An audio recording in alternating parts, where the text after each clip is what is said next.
over the fear while leading worship? You just have to know that it's not about the people. It's just about the Lord. Let me answer this one because I'm still getting through that. Me Because too. honestly, you can't get over fear unless you're actively doing things to get over it. Like, you can't just say, okay, I'm like, fear's gone, and then you have never led worship on stage before and you've never like acted it out. So I think it's just it's just a constant decision every day, like stepping out and like saying, I'm gonna do this regardless of the fear that I have. And eventually, like, it's not even gonna be like this thing in your life anymore. I think it's just keeping on doing it even when you experience the fear. Mm-hmm. And then because sometimes it's like an overwhelming amount, and then you just have to give it to the Lord. Yeah. Like, And y'all don't understand how many times that it's gone wrong. Dude. yeah, and then just like back to like the performance mentality, like the fear, when you know you're doing it unto the Lord, He provides so much grace in that, where it's like it takes away the fear of like, what if I mess up? What if I forget the lyrics? What if I hit a wrong note? And obviously you do everything you can to prepare and be excellent in that, but then what happens is when you get on stage, it's like, okay, it's not about me anymore. It's not about the preparation I've put in. This is about worshiping the Lord. And what my pastors, when I went to the rant, what they would tell me is that spontaneity flows out of preparedness. And so when you go into a worship set, because I feel like my most fearful when I know I haven't prepared like I should have. Mm-hmm. And yeah, that's true. so when you prepare in the place of like behind the scenes, and when you know and you can step in confidence in that, and then also you know you've been where you need to be with the Lord, as far as like secret place, you've been with Him. So at that point, like you have nothing to be scared about, because at that point, whatever happens on the stage is surrendered to Him, and He's gonna take care of it. So, And if you do mess up, just take it as a place where you're like, well, I'm more humble. yeah, and you always learn from it. Like, Yeah. I've never left a moment of like completely messing something up on stage where I didn't learn something, whether it was a lesson from the Lord or a practical. I've learned not to do certain knowledge. songs. A lot of practical things can eliminate fear, like knowing what keys you should do songs in, your capabilities, like all of that. That's just practical things. Biggest fight? Have we ever had a big fight? I don't really We fight. used to. We used to but bicker. It wasn't a lot. fighting. It It was wasn't just fighting. random yelling. We've never had Yeah. like a fight where we like stopped talking to each other for a period Oh of my time. gosh. I used to tell Faye I'm not talking to you no. for 3 days, and then 20 minutes later we'd be wheezing. No, I used to tell Addie that I was never talking to her again. Who's the favorite sibling? You can't say that. Yeah, but if you had to pick one that was like, she's my favorite, we might all have different answers. Or if you just like, if you think that it's a universal answer that everybody would kind of agree on. Well, Addie's the funniest. Raylan thinks it's her. Raylan's eyes are watering. No, I don't think I'm the favorite actually. I Probably everybody would agree on Addie. Because Ethan makes Addie, or Addie makes Ethan weak. think it's because I. Addie doesn't have conflict with any of us really. Yeah, so I think the rest of us have all had our moments. I just kind of like lay back and I'm go with the flow. So if I had to pick anyone, probably Addie. Probably Addie. How do you support your sister who was in a mountain season while you were in a valley? Ooh. Peyton is currently in that season. Yes, so she can answer this one. Which I we just can have all to- answer because we've all been Oh there. yeah. One time, it was right before the wedding, and my parents were like, all right now it's Raylan's season, then it's Addie's, and then it'll be Ethan's, and then at some point your time will come. And I was like, oh, okay. You just have to know that your time will come, that your moment will come, that the Lord is, Yeah, like the Lord is everybody- preparing you for things that are going to happen. We're in the all future. different ages. We're in all different seasons of life. So there are going to be moments where one person is like has an elevated season. I have something to say. Go ahead. I think also when you realize I think the root of like envy of someone's mountaintop season or like jealousy of where they're at is thinking like the Lord has favorites or the Lord loves them more than He loves you. But I think when the revelation of like the Lord loves everyone the same and like He can't love anyone more and He can't love anyone less than He already does. Exactly. And just like He has you where you're at for a reason. Like you're not just there to be there. Like it's preparing you for something that's coming or you just need it. Some of my greatest times that I've ever had with the Lord have been in seasons of that, like in the valley. So it's like recognizing just because someone's on the mountain doesn't mean that they're Yeah. living their best life necessarily. And that's really what happened. Like, they all went to their ramp. I had so much more time, and I've never, like, been more in love with the Lord. Yeah.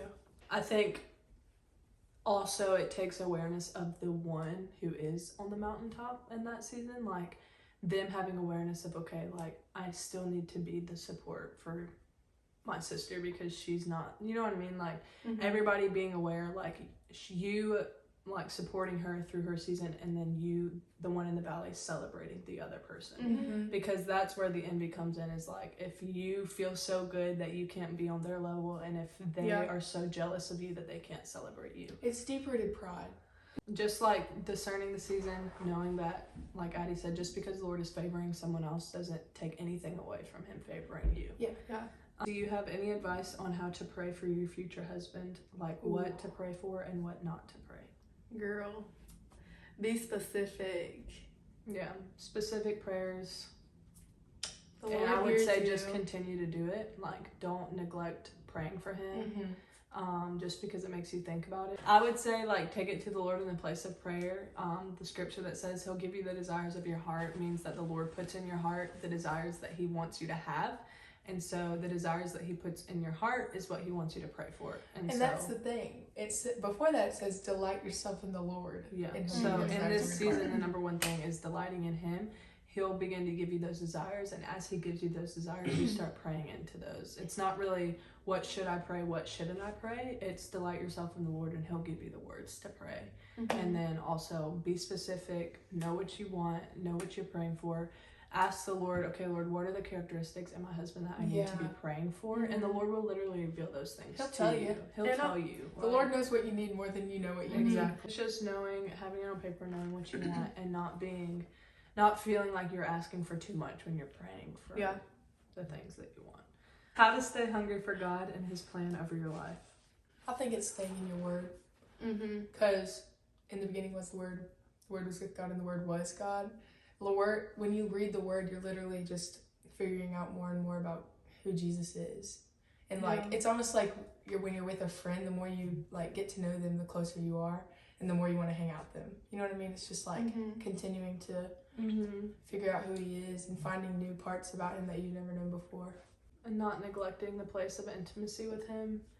Like, if you're spending time with him and you have like your time in the secret place, then you're constantly going to burn for the things that are on his heart, and he's gonna like continue to reveal things to you that you're gonna continue to want to burn for. It also has a lot to do with who you're surrounding yourself with. It's hard to burn and be passionate for Jesus if you're constantly surrounding yourself with people who are in the world and don't care. So in order to protect that place of hunger for the Lord, you have to surround yourself with people that are also hungry for the Lord. Watch your environment, watch the things you're watching, listening to. You just have to live a lifestyle that is set apart unto the Lord and no compromise, basically. Do you want kids eventually? Yes. Probably Yes. 3. Probably 4. 3, 4, Preferably 3. 2 guys, 2 girls. 2 guys. I want two Two boys. boys and then a young girl. Yeah. That's cute. But I don't think I want This 4. one's for Addie and Pay. Did you feel it was going to be hard when Ray got married? Like, not having her as often now that she's a wife? Did that change your relationship in any way, if that makes sense? Well, like, I wasn't nervous, but I knew it was going to be a change. Because me and Yeah. Raylan shared a room for a year and a half before she, like, leading up to her wedding day. Like, that's how soon we, like, moved out. Like, that's how much everything Yeah, literally, changed. like, our last time sharing a room was like 3 days before the wedding, because the 2 nights before we stayed at my girl's house. Yeah. But it honestly, I think the reason it didn't change our relationship is because we did have that year and a half of like getting to know each other more and like getting close. And so when she did move out, I was like, oh, like she's just 30 minutes down the road. Like it's not. Yeah. And they came over a lot and It's not like we don't I feel like like it Micah. made us closer. yeah, I feel like it did too. I think I was more nervous about Addie leaving than Raylan getting married. Yeah, because Addie's like actually moving states. But I think both situations, like you moving and me getting married, really only brought us closer. It did, because now we just text a lot And- more. And And we talk, like actually. Micah. It's not like we don't like Micah and we Yeah, can't it'd get be along with different him. if I was marrying someone who didn't ignorant. get along with my family or like something like that. But Don't do that. yeah, don't do So- that. Your family's opinion matters. Yeah. What's all of y'all's dream houses? Dream house. Ooh. Okay, I'm gonna have both of them send me pictures of it and I'll insert it here. Yeah, so you yeah, guys we'll can do that see one. it. Hold on, let me get in my future And I'll houses. put Peyton's and then Addie's on the bottom. Dream job. Ooh, I could either be a music producer, a coffee shop owner in the UK, or or a Italy? buyer and flipper of houses, That'd be fun. or probably like a traveler. yeah. I'd love to be a stay-at-home mom. Honestly, not stay at home mom, but like have a job where I can bring my kids there, or like obviously I love leading worship. I know it's gonna always be attached to the church in some Yeah. dimension or way or whatever, but then just having the ability to like take a day if I need to be at home with my kids or if they need to come with me, like having that flexibility, because Yeah. I think I would get bored if I was just like a stay-at-home mom per se, like if all I did was stay home with my kids. But I think having a job that would allow me to have the flexibility of bringing them or staying home with them if I needed to. That would be perfect. You're probably Almost like a work from home type job. worship leading, stay-at-home mom. Yeah. What is your take on abstinence before marriage now that you have assumingly had sex? My take on is it's 100% worth it. And what I tell people now is like, it's not worth it because sex itself is so magical and so great. It's worth it because you know you're being obedient to God. Both your... What do you eat Rice Krispie treats? Shh. I'm being serious right now. Oh! It's worth it because you know you're being obedient to the Lord. And so if he tells me not to have sex until my wedding day, that's what I'm gonna do. And And that's that what he should be does your tell heart. you. It's your Yeah. heart to please him, and it's not because he says sex is the best thing ever and you can't experience it until your wedding day. It's because he wants to protect you and he has so much for you inside of marriage. And also, let me get this straight. I'm glad that she's experienced this. Yeah, Let me get this straight. These kind of topics, these aren't personal conviction things. No. This is black and white. This I is don't black wanna and hear white. your There's no opinion. gray area. It's not like, oh, I does don't he have the really personal say- conviction of no sex before marriage. No, sweetheart. No. It says it in the word. yeah, and it's not because he doesn't give us boundaries because he wants to restrict us. He gives us boundaries because he's trying to protect us. And if you think And it's so the restriction- boundaries that he gives you is because once you wait and you can get to your wedding night and you're like, we know that we honored the Lord in this, you begin to experience his hand of favor on your entire marriage. And you know your marriage is blessed because you've honored the Lord in the things that he's asked you to do. And so is it worth it because sex is amazing? No, it's worth it because now I can have my entire marriage, and it's worth it because now I can step in confidence in my marriage knowing that God's hand is on it. And He's you're not in the going to bless something that didn't honor him. Yes. And Raylan. trust me, God blessed Raylan and Micah. Woo! So I think ultimately, if you just want to have the favor of the Lord on your life and want to be in right standing with God, you're gonna do what he asks you to do. And that's why it's worth it. And that's my take on it, even after marriage. And obviously intimacy between you and your husband is beautiful, and it is worth it in that aspect. But it was more so worth it because we could stand in confidence knowing Yeah. that this was a gift that God was giving us because we chose to put him first. What is your worst personality characteristic? My need for everything to be perfect, like my perfectionist aspect of my personality. Yeah. Which all these things can be rounded out when you start. Oh yeah, When the Lord, you allow them it to only work comes on out it. in some moments. But I will say, sometimes things do make me really angry. I think I get mad a little bit too easy, and the Lord's working. Yeah, He's working. your turn. He's working. If I know like a backstory behind something and I'm trying to work on this, sometimes I will hold grudges and I just like, Hey, y'all I know what think I you're mean? also just a people pleaser. I'm a big people pleaser and the Lord's working on me. But like if I know somebody was stupid to Addie or Raylan, like I'll hold a grudge towards them and I'll be For like long times. long times until I have to release it. Your favorite hobby? Y'all know I never know how to answer this question. I like to Music. sing. I like to practice. I think all of us would just be singing and music. Lately, I've been painting a little bit. It's giving I'll tell you. Amanda. I'll tell you. Favorite show? Full House. Full House. That changes, but This Is originally Us. Full House, Drake and Josh. This is us. Is going. Drake This Is and Us. Josh is I think really This Is good. Us will be my favorite forever. This is us. No, Full House will always be your favorite. Don't lie. We love a I'm good. glad you know for me. You, I'm know glad for you think you know. I'm glad you think you're all that in a bag of Cheetos. Thank you guys for watching this video. I hope you enjoyed our rants / answering to y'all's questions.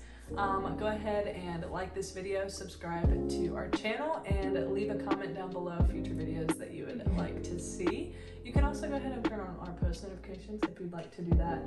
You can follow Adeline and Peyton on Instagram if you would like. Also go ahead and follow me and Micah on Instagram. Our handles will be in the description down below. And go ahead and follow us on TikTok as well. I love y'all. Thank you for watching this video, and we will see you on Thursday.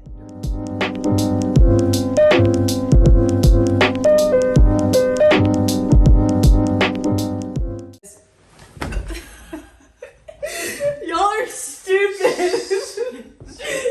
Get off of me! We're gonna kick her in her crotch. Woo! How do you sound like this with her toes? Yeah, they're crusty. So next time she said, Jeeps, Jeeps. Cheeps. About each other. This is not it's like, what is It's so hot in here. It's not Okay. about that. I'm like, I. That's also one of my pet That, peeves. that is.